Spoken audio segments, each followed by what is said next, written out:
When something happens to your car, you might say,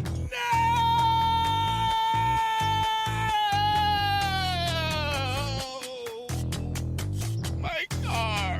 but what you really need to say is something that can actually help. Like a good neighbor, State Farm is there. And just like that, State Farm is there to help you file your claim right on the State Farm mobile app. So just remember, like a good neighbor, State Farm is there. State Farm, Bloomington, Illinois. Price drop? Time to shop. Get to a Nordstrom Rack store today for first dibs on new markdowns. Now score even more, up to 70% off brands everyone loves at Nordstrom Rack. Denim, dresses, sneakers, tops, and more. Plus, get genius deals on jackets, sweaters, and boots for the whole family. Shop your Nordstrom Rack store today and save up to 70% with new markdowns. But hurry, deals this great won't last. Please give it up for Poetry. What's up, y'all? This is Brother Ali in the mix with Tim Einenkel on The Library. Keep it right here.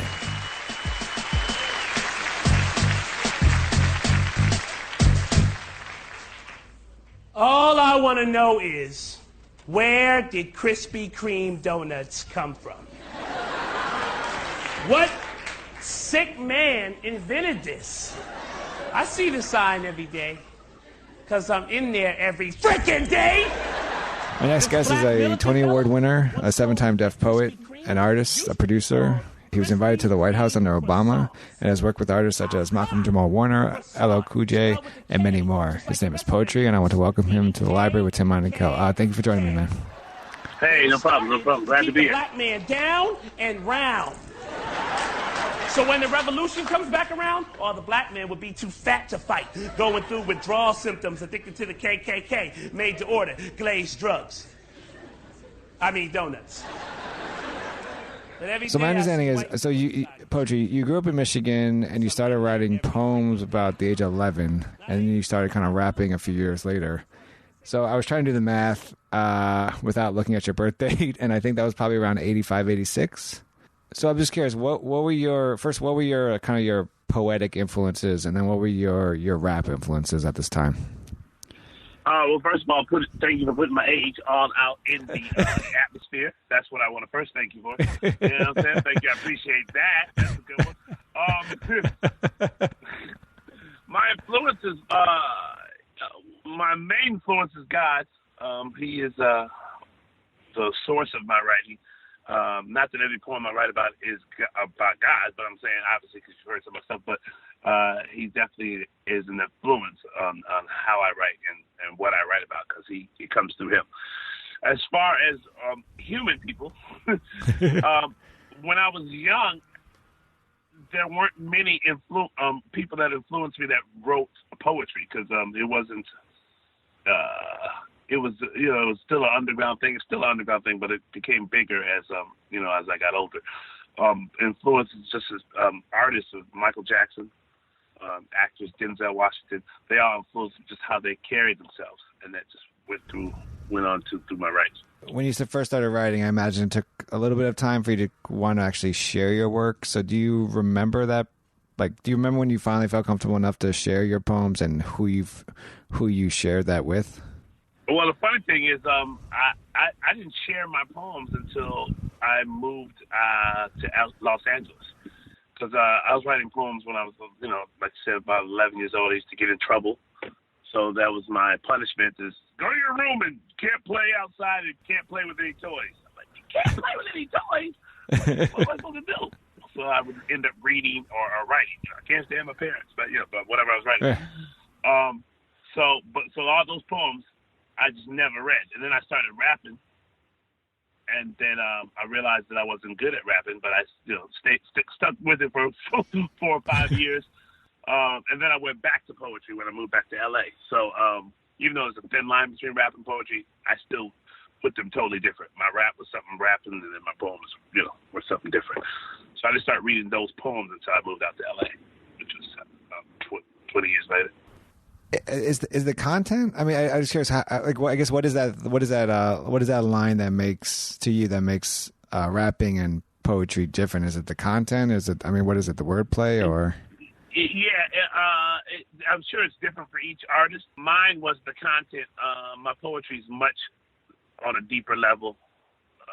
I felt like I couldn't get that deeper level in rapping. I was just, again, I wasn't good at it, so that's probably why. But I was just rapping just to be rapping. You know what I mean? It wasn't Right. It wasn't something that I had passion for necessarily. I was rapping because I was a kid, and it was like, hey, you want to rap? Yeah, sure, I'll rap. All right, you know. So it wasn't something that I took as serious as I take my poetry. So I think it's the content is more of the difference, the deepness of what I was saying. Even though you weren't sharing your poems at this time, did you? I guess who was kind of nurturing this? Was it just nurturing this art form with you? Was it just you? Was it your parents? I mean, was it a teacher? Oh, it was absolutely unequivocally just me. Nobody really. That's what I'm saying. But nobody really. Not saying cared, because that wasn't my. I didn't know that I was gonna. At that age, I didn't know that I was gonna be, a poet. You know, I mean, go on Broadway and do all this stuff. I was just writing as a means of release. So it wasn't something that I shared as much. It wasn't something that I talked about like, hey, I'm a writer. Nothing. Because my goal was at the time, my goal was basketball. So I was all in on basketball. That was when I was going to be an NBA star. Oh, I also write. You know what I mean? But mostly I play ball. When you moved out to LA, when did you? I guess what was the first kind of the validation that said to you like, all right, I'm a poet. I'm not a basketball player. I'm actually a poet. I'm actually really good at this. Well, I read it's a funny story because I met a lady on the bus. And she's like, hey, I have this poetry reading. I'm like, poetry reading? Oh, yeah, because I could come and check out. I didn't even know they have poetry readings. You mean you read your poems? I would literally you read your poems? She's like, yeah, you should come out and watch it. She didn't know if I was a poet. She just saw me on the bus. She was a talkative person. So I went to this poetry reading, and these people were reading their poems. And I was, like, blown away. I'm like, oh, my God, these people are reading their poems that they wrote. I just could not understand that this is something big. I was like, I love L.A., so the next week I came and read this poem, and it was received well, and I was like, okay, so I got addicted. But then when I really realized that I had a gift, is I wrote a poem about not having any money. It's called Money. My money's been acting funny lately. And I don't mean how. When I first wrote that poem, like I was crying and in tears because I didn't have any money.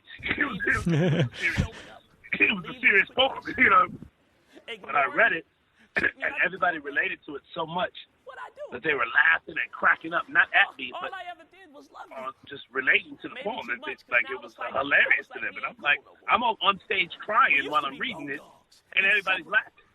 And I'm like, what? And people come up to me after, oh my God, I feel you. I'm just like you. And I was like, wow, there's a connection here that I didn't quite understand until much later. That this truth that I'm writing, even though it is very serious to me, has a humorous effect, and humor always touches people. So that's when I started to learn that my writing is very funny, but has a deeper meaning that connects with people as well. She won't go to movies with me. She won't even go get nothing to eat. And a brother can't eat without money. Don't you know I miss you? I want you. Okay, I need you to survive. My life revolves around you. I can't replace your money. Believe me, I've tried. There's only so much bread and water I can take. Call me spoiled, but I remember the days when people used to see us at the hottest clubs, the expensive restaurants. Oh, so you originally, because something that when I was, looking up and, watching old video of you at Def Poetry, but also other performances you do, you come off as like a very, like a humorous, type of poet. I came across like a New York Post article in 2002 that called you the funny bard of Def Jam. Right. So to me, so one of the questions I came up with was, we were introduced to you as this poet that discussed real issues, but in a very, comedic way. But it sounds like that wasn't your plan. No. How did you kind of learn to, I guess, appreciate people's humor in poetry versus being like, no, people, I'm a serious poet. Take me seriously. Stop laughing. Stop. I know you're not laughing at me, but stop laughing. Well, that day was the realization. Now, I'm not saying that I was hardcore serious, but I did think that I was a serious. I mean, I am a serious poet, but you know what I mean. Like, Yeah. I wasn't writing for comics. I wasn't writing for comic relief. I was just writing literally all my early poems. I mean, money, dating myself. Dating myself I was single and I was sad. You know what I mean? I was like, I gotta find somebody. It was a dead serious poem. Well, I have a whole lot of that. I see these happy couples and I used to think, what do I have to do to get a girl like that? And then that evolved into, what do I have to do to get a girl? Now I'm exhausted through the years. I started to realize, wow, even though I'm writing these serious issues, like this is true to me, they're coming out on paper. They're coming out as comical, but yet still underground, under feeling that people are like, oh my God, I feel you. I love it. I'm laughing in appreciation of understanding what you're talking about. So it was a process of learning fully of this gift. Probably, I would say from that moment that I read the Money poem, probably another 5, 6, 7 years before I really realized, wait a minute, this is something unique that I have. Thank the Lord. It's not bragging. I'm saying this is just something weird that I never really didn't understand. Than me. It's not like I'm dating my cousin or nothing. I looked it up. There's nothing in the law books to say a man can't date himself. I don't know why I didn't think of this before. I amaze myself sometimes. I laugh and joke with myself on lonely days, praying hard for better days. Now we can get through the rough times. I want to ask you a little later about your poem, The Atheist, and the humor part of that and the serious part of that. But I also want to go back to, we, as mentioned, you're part of HBO. You were part of HBO's Def Poetry Jam, and then you're also part of the Broadway version of it. Right. And you were one of 9 poets in the Def Poetry Jam on Broadway. Just curious, how did you, quote unquote, beat out? I imagine all these people, all these poets tried out for the Broadway version. What was the audition process like? Do you remember what poem kind of like solidified your spot with the Broadway version of Def Poetry Jam? I like to tell myself that it was my good looks that got me into the thing, but I don't think that's the truth. But I like to live that dream. There was not actually, for me at least. For me, there wasn't actually, I was just chosen. There wasn't actually an audition process. I didn't send in any poems or anything like that. It was just the fact, from what I was understanding from Stan and Russell, is that they took 9 poets from the show, the television show, the top 9 poets that were getting the most feedback, the most people talked about. They took those top 9 poets and put us together, from what I'm understanding, because I didn't throw any. All I got a call and say, "Would you like to be interested?" It wasn't Broadway first; it was San Francisco. Would you like to be interested to be hooked up with these poets, and we're going to do a show in San Francisco? They never said anything about Broadway, so we hooked up and did the show in San Francisco, and it was such a success. We moved on to Broadway. When you moved over to Broadway, it seemed that you were also, the seasons of HBO's Def Poetry Jam were still going. I think you were doing both at the same time. No. Well, you weren't. That's funny. That's the funny thing. I did the first season. That's why I was so surprised they even called me to do the San Francisco thing. I did the first season of Def Poetry, even though I was a 7th time, because on a couple episodes, a couple seasons, I did two poems, 1 poem, and so I was on a couple episodes. But the first season I did. And then the second season, they didn't call me back to do the second season. So I never did the second season. And I was like, what? Why are these other poets coming back? I'm not coming back. And I just thought it was over. And then literally after they finished taping the second season, they called me to do San Francisco. And I'm like, really confused. And then from then on, I did the rest of the seasons of Def Poetry. Like I said, I did a couple in 2 poems in the 4th season, 2 poems, so it was kind of weird. So I wasn't necessarily on the show when they actually called me to do the show. You know what I mean? It's weird. What was the major difference for you in terms of, did you have to adjust at all in terms of performing in San Francisco, performing on Broadway versus performing on the HBO special?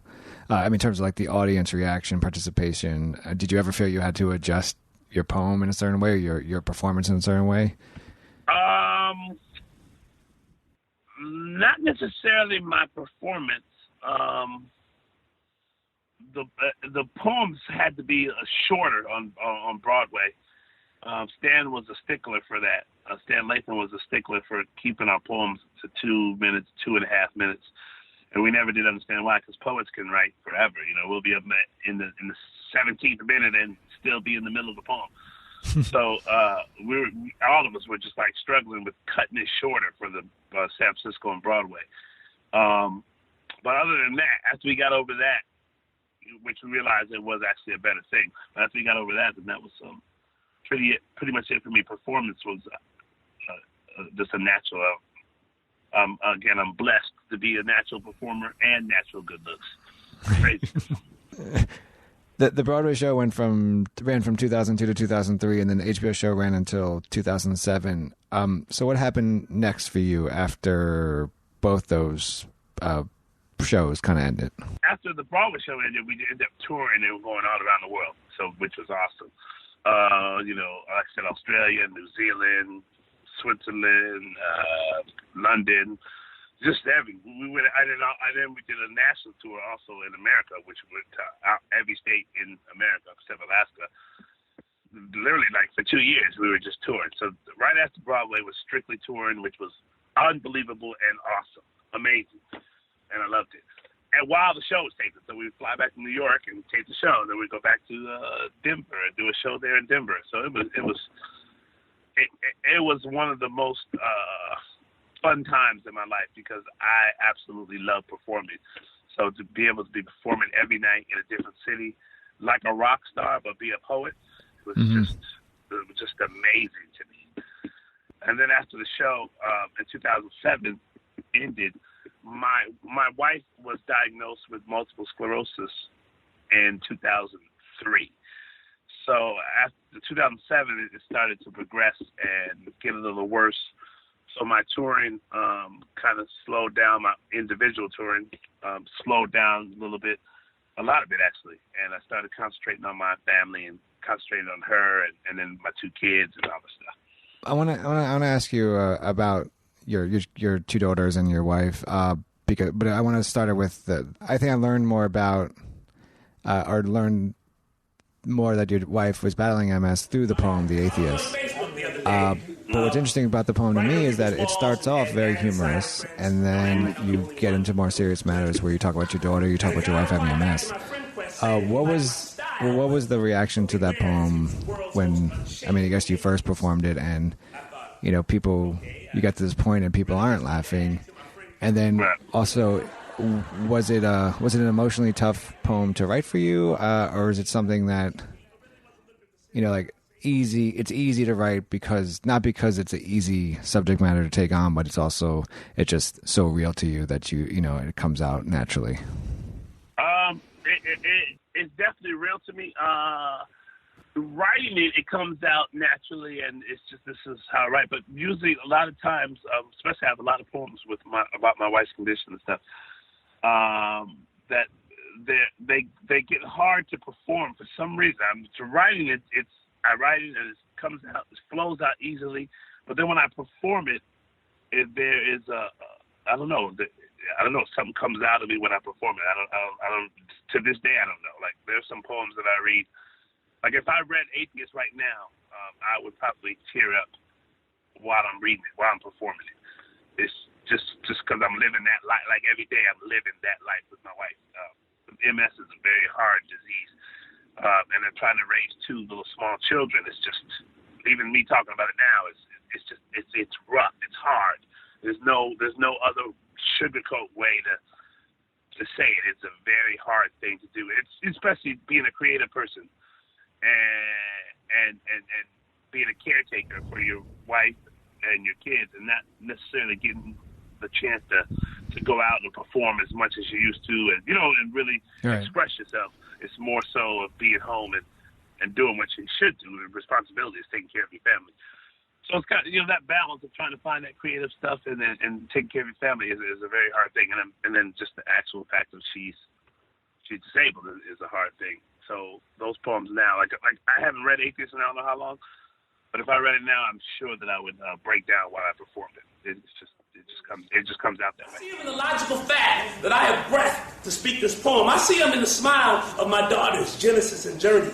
I see God when they dance like they were born to do so, and when they think they're talking, when their brain learns something new. I see God when she gets up and consoles me when I'm sad, when she comes and hugs me when I walk through the door. When I look at them, I don't see science. I see God when my wife laughs, the same exact laugh she laughed before any pain and turmoil entered her life. Oh, God, are you serious? I see God when nothing has changed her. I see him when she holds her head up high. Before MS, before she was unable to walk, when others would break down and cry, she stands strong and tall, giving me the strength to move on. This is my kind of proof. YouTube might not. You talked about being the caretaker, and since you have two young daughters, and you're the sole, you're kind of pretty much the sole caretaker, I imagine. Yeah. When there's more, when there's more pressure on you now to provide for your family, and the way you provide for your family is through your art, is there ever a worry that you put too much pressure on yourself and, get writer's block, or has this kind of new purpose for you made more art come out for you? There's not a worry about if I get writer's block, because writer's block, I have a whole little thing about writer's block that I don't believe that there is a thing called writer's block, because I've written poems, or I've sat down to write and nothing comes out, or some stuff comes out and I'm like, oh, this is terrible, and I throw it away, blah, blah, blah. But then I've learned that if I didn't throw it away, like if I write something and I accidentally keep it, and then I come back and look at it 4 weeks later, I'm like, wow, this is incredible. So writer's block is not necessarily that you can't write. It is that you think that everything you write, it's a mind thing. You think that everything you write is trash. That's what it is. Right. Because you go, I can't write anything. This is terrible. But if you go back and look at it in a different mindset, 4 weeks later, you'll be like, oh my God, this was some good stuff. Why did I think this is trash? But a lot of us throw it away and we don't ever see it again. You know what I mean? We don't know. We just go through life going, I went through this period. Yeah, dude, you went through a period, but you're still writing some great stuff. To me, writer's block is if your hands are broken and you can't write anymore. I can't type. Oh my God, I just broke my hand. I got writer's block. For real, but not. It's all a mental thing. So I'm never worried about. I'm never worried about writer's block. I am worried about providing. You know what I mean, for my family, because that's what I am, a creative person. That's like I don't know how to do anything else. I literally don't know how to do anything else. I can write, and thank God that He's given me that talent. I can act, and do creative stuff that way, and write stories and act in stories.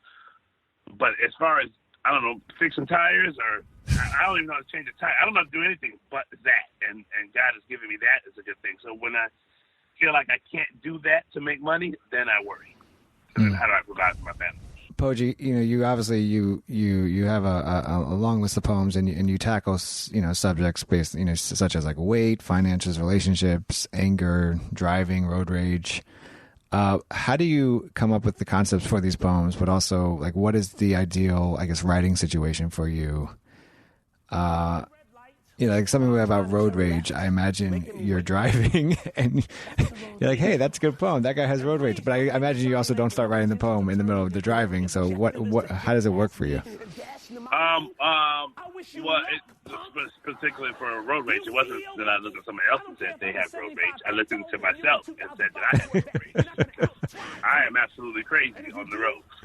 I will cuss you out left and right, and then smile at you.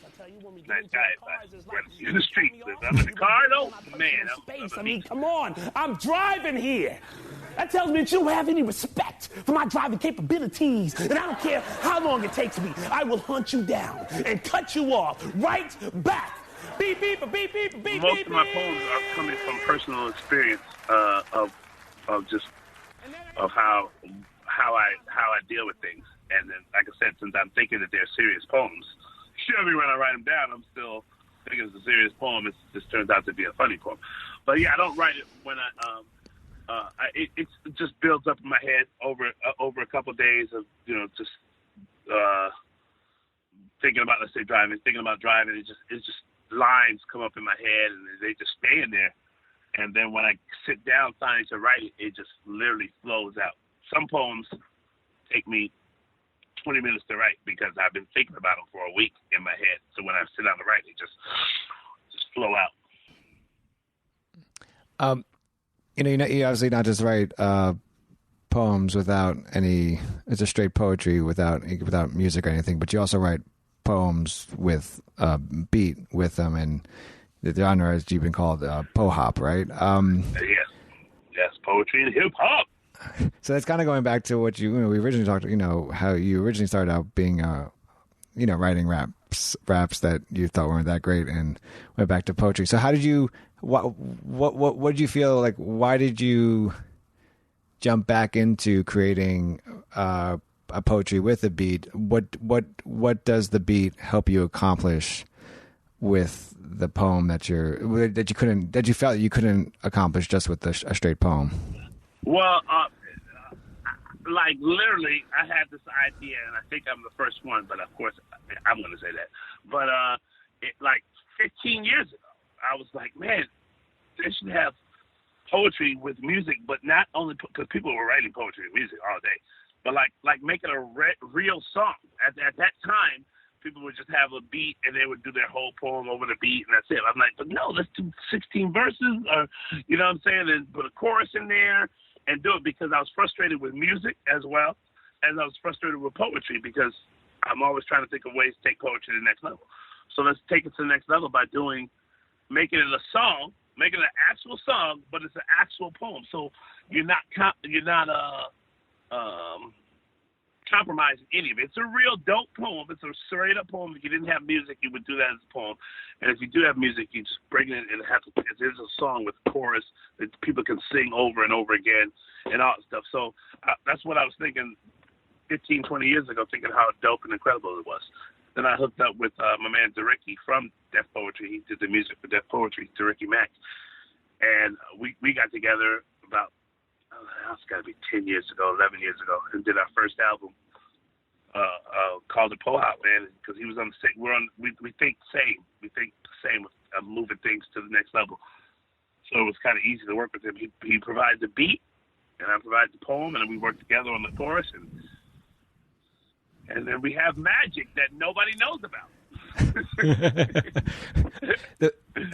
Some of the tracks you guys did were love poems. I like you more than chicken and French fries. More than chicken. Not when I'm real hungry, but most of the time. I like you a lot more than a lot more than a lot. I want a little of you laughing through my bloodstream. Group site. The very far end of the bleachers, I saw snow that fell gently, forming a glow with tranquility around her. And the latest one is Heaven Sent. I'm not from here. I smile at folks, say hi to strangers, weird stuff like that. And you just kind of mentioned he had the beat, you had the poem. Is it like the sense of an MC that writes to a beat, or a producer that creates their beat around lyrics? Is that how you write? Is that how the writing process happens for you when you're creating this? No. For the most part, I just write the poem in general. Then he sends me the beat, and that's whatever beat. I like that one. I don't like this one. I like this one. I pick a beat, and then I go do it to the song. I don't. If you listen to it, I don't try to make it as I'm very conscious of trying not to make it a rap, because I don't want it to be rap. I want it to be a genuine poem. So it may go off beat, may go on beat. It's just you just got this fly dope beat behind you, and you're saying this deep poem or funny poem or whatever, however you look at it, and they just mesh together. It seems to work. When you stay genuine to both art forms, it seems to work. If I tried to kind of rap with it, then it wouldn't work, because I'm a terrible rapper. You know what I mean? They'd be like, dude, what is this guy doing? 1985, he's old. So it just doesn't sound right, because I'm not a rapper. But I am a poet. So when I put this poem, that's something that I know that I've done. I'm an award-winning poet. I've been touring around the world. This is just what I do for years. And I take that art form and put it to this music. It just fits. I don't know how to explain it. It just fits perfectly. Your latest track is Heaven Sent. For you, what was the purpose of this track? I believe that we're all on this earth. God is my man. So, a firm believer in him and his son, Jesus Christ, and just the reason why we're here. So, and I believe he blesses us. But what we get confused on is because the Lord is blessing us that life is going to be easy and life is going to be, this is going to be a piece of cake. Oh, yeah, because God loves me. God loves you. But what I'm still working on is he still lets you go through the mess to learn this, or whatever reason he lets you go through all this heartache and pain to let you learn this or that or whatever his reason is.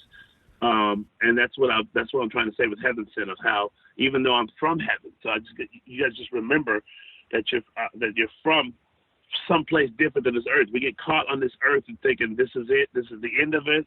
I was born here, this is where I'm gonna die, and it's it. But no, we're from a higher place. We're just put on this earth just to change lives, bring souls to Christ, and live and make this world a better place. Not just to live here and do nothing. So when you realize you're from heaven, all these struggles that you're going through, are going to be done. When you die, they're going to be done, and you're going to go back up to the place where you really live. Before I ask you what's next, I was curious. You obviously have a lot of poems under your belt. Is there kind of a poem that you've written that right now that kind of defines where you're at artistically? Usually, my latest poem is always the one where I'm at. This is just, and that's about just the struggles I'm having with what we talked about, being creative and also taking care of my family. So that's pretty much where I'm at right now. In my last 10 poems about, in one form or another, about just surviving creatively, but still being a responsible adult, that thing that we have to be, and taking care of your family and just doing what's right and making sure they eat. So what's next for you in terms of this? You have this, I mentioned the single Heaven Sent. Is that a part of an album? Is that just this one-off single? Right now, Ricky and I are thinking about putting together a full album out. This will be our first one in about 5 years, so it's an undertaking, and I'm trying to just debate if I want to do it. I love doing it, so I'm sure it's a possibility. But right now, we just put out Heaven Sent just to see. It's like a reunion of him and I to getting back together doing this. So we're just excited about doing it. So right now, we're just throwing it against the wall, see if it sticks. So hoping people go to Apple Music or Spotify or wherever. You can get it everywhere. So go to Apple iTunes and go pick it up, and we'll go from there. He's a Tony Award winner, 7-time Def Poet, an artist, producer. New track is Heaven Sent. Poetry, thank you so much for joining me on The Library with Tim Einenkel. Thank you for having me, man. Thank you for having me. I keep things 99 because I be lying sometimes. Right. I'm definitely not an angel. I was born something higher. I eat chicken every single day, and my thought process is not normal. I'm thinking if you don't stir fry your veggies, yo, you're wrong, dog. See, I wasn't built in this realm. I keep telling you this. Life is not a game, but everywhere I look, humans keep playing. So when this is over, I plan on going back. Mom and pops are waiting on me. Just gotta finish my flights down here, and I'm out, homie. Sometimes I fly too close to the sun, and my head gets bigger when I spit fire. But God gave me these wings and dropped me on cloud 9. So these extensions that he gave me, they ain't really mine. My attitude gets cocky when you can't understand what I meant. Sometimes even I forget that I was heaven sent.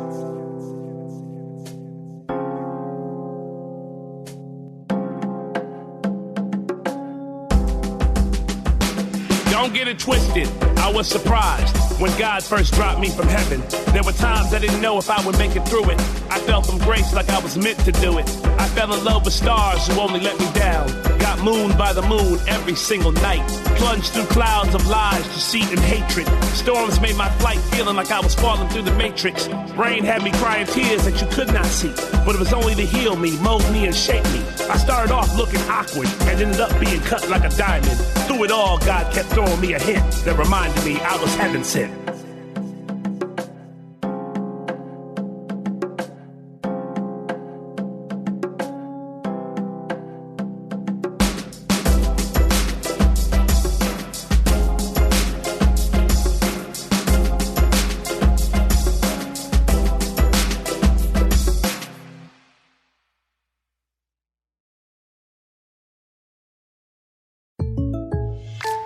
When you buy a new house, you might say, Shut the front door. Winning. No, seriously. Shut the front door. We own this house now. but you actually need to say, like a good neighbor, State Farm is there. That's right. The local State Farm agent is there to help you choose the coverage you need. Welcome to my crib. No one says that anymore, but I don't care. So just remember, like a good neighbor, State Farm is there. State Farm, Bloomington, Illinois. Just in and so good. Thousands of spring deals at your Nordstrom Rack store. Save big today on new arrivals from Kate Spade, New York, Nike, Sam Edelman, Free People, and Madewell, starting at only $30. Great brands and great prices on dresses, denim, sandals, designer bags, and more. So rack your look and get first dibs on spring styles you want now from just $30 at your Nordstrom Rack store. What will you find?